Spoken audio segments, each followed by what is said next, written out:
So it appears that the infamous constitutional law bungler himself left a voicemail for Kate's lawyer in response to a cease and desist that he received on her behalf.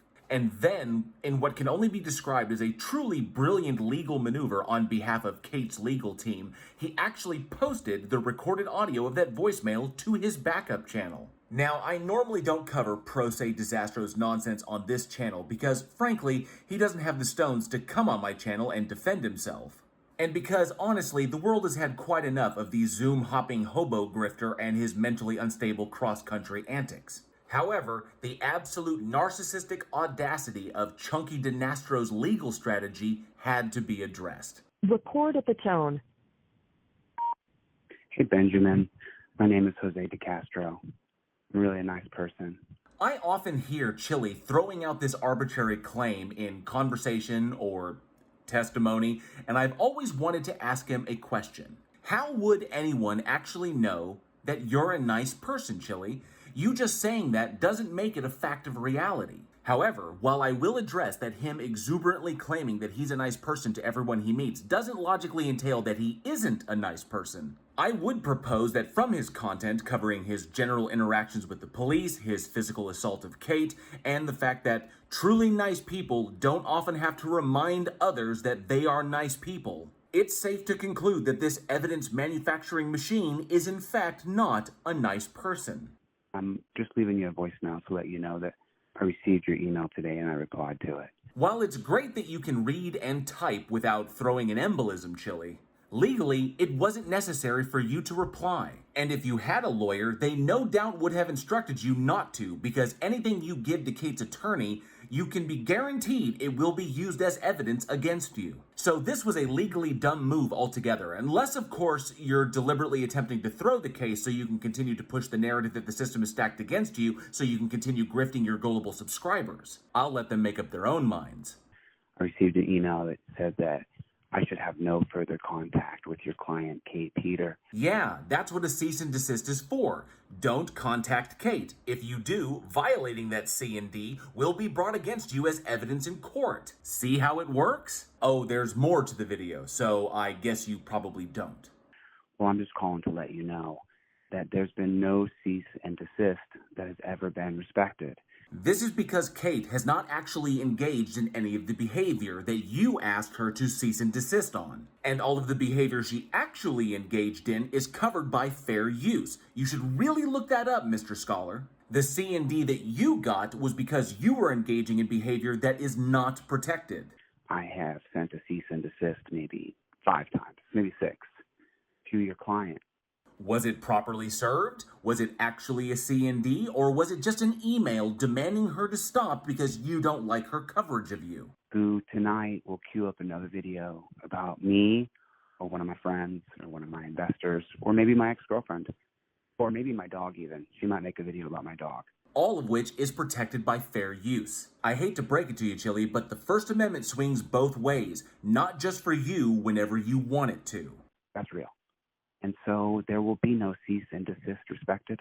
I will contact Kate Peter anytime I choose. This was your second huge mistake. The first was contacting her attorney in this fashion. This second was even bigger because it could be constituted as a threat, as you don't specify the exact manner in which you would contact Kate. Which means you could potentially contact her by showing up at her place or accosting her in public. And seeing as how Kate's attorney is hired to legally protect her, you can probably bet that her attorney is going to present this as evidence of you posing a direct threat to her. This is what happens when you let your emotions get the best of you. It's also why pro se is so dangerous. Attorneys don't have the prior emotional investment their clients often do. This ensures that legal missteps aren't made due to emotional outbursts. I am in no way a lawyer, and even I can figure that out.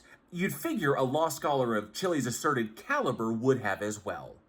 I have no sort of violent record or any kind of violence in my past.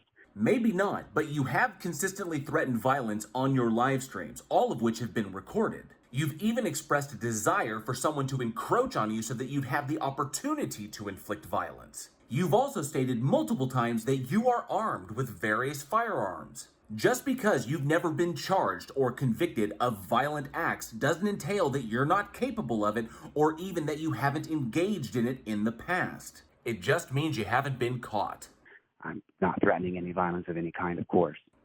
Technically, you did make a veiled threat when you said you'd continue to contact Kate anytime you choose. So that would be you in your emotional state contradicting yourself. I'm just letting you know that I've hired a private investigator and I've faced my resources to taking her down. That's something else that can be constituted as a threat. And I'm not going to stop, Benjamin, until I run her completely off the internet. And that would be a direct threat not only to Kate, but also to her livelihood. And it's not just me.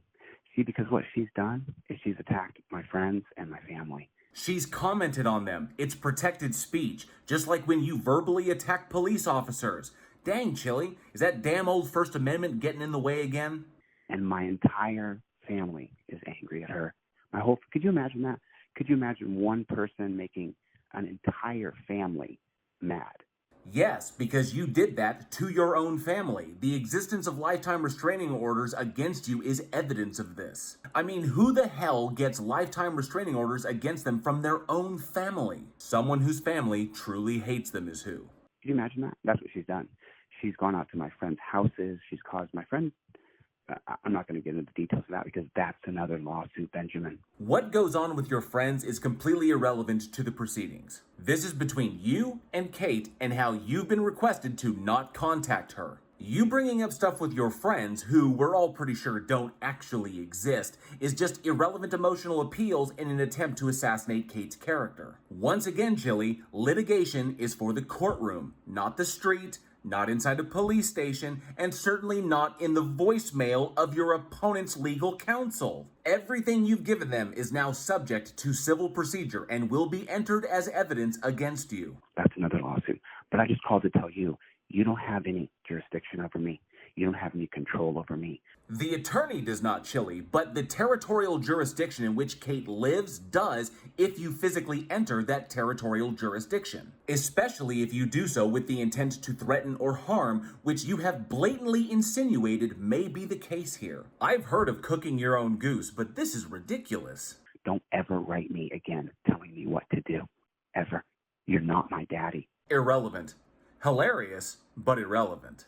I have no obligation to you. None. But this voicemail could result in a court order against you, which you would have a legal obligation to comply with. Violate that at your peril. I don't owe you a goddamn thing. No one said you did, Chille. You're a blood-sucking lawyer. And you're a blood-sucking grifter. The difference is Kate's attorney is representing her legal interests. You represent your own financial ones, hence why you're begging people to like and share your vids so you can get back on the front page of YouTube. But don't get your panties twisted, Chillita. It's never gonna happen. Who doesn't give a shit about justice? You're doing court law cases. All legal cases are heard in a court. The area of the law is irrelevant. Kate's attorneys represent Kate and Kate's legal interests. Just because you don't like it doesn't make it invalid. And just because you can't afford appropriate legal representation for yourself doesn't mean Kate isn't allowed to procure it for herself.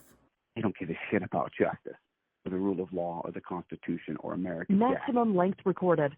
To re-record, press 1. For one, Kate's lawyer is interested in justice. Justice for Kate, because Kate is the client. And everyone who appears in a legal proceeding before a court is bound by the rules of that established court. And defense attorneys are bound by the standards for the defense function as addressed by the American Bar Association. And you would know this if you were actually a lawyer or even understood a modicum of the law in this nation, chumpy.